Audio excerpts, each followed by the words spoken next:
Independent Film Editor here. I am Lucas, and today we're going to be talking about... What were we going to talk about? Saving time in your timeline too close. Let's just do that. Saving time in your timeline. Last week we talked about source patching. Today, track targeting, and how can track targeting possibly help you save time in your workflows. Let's jump into it. Track targeting is very useful when you're copying clips from one track to another, or even from one timeline to another. Other uses, which I'll get into later, are for match framing and navigating throughout the timeline. So if I have track 4 targeted and I copy this clip, sure enough, if I paste, it'll paste to track 4. And again, if I change it to track 6, we'll put it here, paste, it'll go to track 6. Now, what is going to happen if I have multiple tracks selected? It goes to the bottom track. Same goes for audio. Say if I copy this audio track and we'll pick track 8, it'll go to track 8. Pretty simple. Now, what's great is that we can, as always, set keyboard shortcuts for this. Another quick tip, shift click will select them all or deselect them all. We're just going to deselect them all for now. Now let's bring up our keyboard shortcuts, Control-Alt-K if you're on a PC.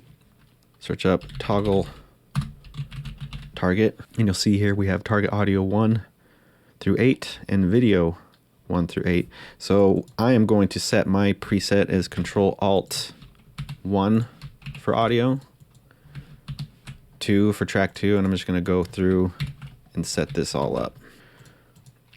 And for video, I'm just going to do Alt-1.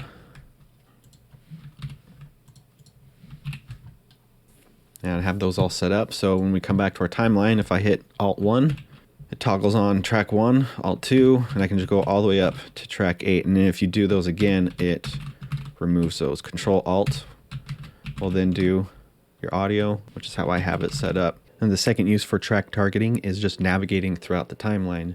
As you see, video 1 is selected, so if I use my up and down arrows, it'll snap to the beginnings and ends of each cut, so it'll just skip to each cut on track 1. Now if I want to be able to do the same, now you'll see here on track 6 it skips because track 6 is not enabled. Now my keyboard shortcut is Alt-6 on the number pad, and now I'll be able to shift through those. So if I take 1 off, it's going to skip all of this section and move straight to that cut. The same goes for the audio. If I disable video 6 and I come through, you'll see that it skips this track down here. But if I enable track 4, you'll see that I can now navigate through there. Now the third use for track targeting is for match framing.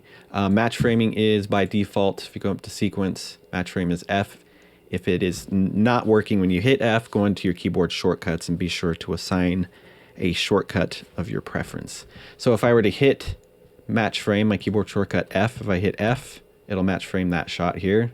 If I do it again here, it'll match frame that. If I do it here, since it is not targeted, if I hit match frame, nothing happens. In order to match frame this shot, I need to enable V6, and my keyboard shortcut is Alt number pad 6. And now if I hit match frame, it brings that shot up. Same goes for the audio. Let's deselect tracks 1 and 6.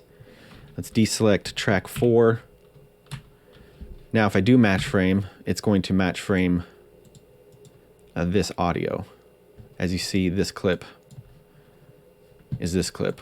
So it was match frame the audio because that was what is selected. So if I deselect 1 through 3 and do 4, it will now match frame this audio, and since the video is attached to this audio, it'll bring it over as well.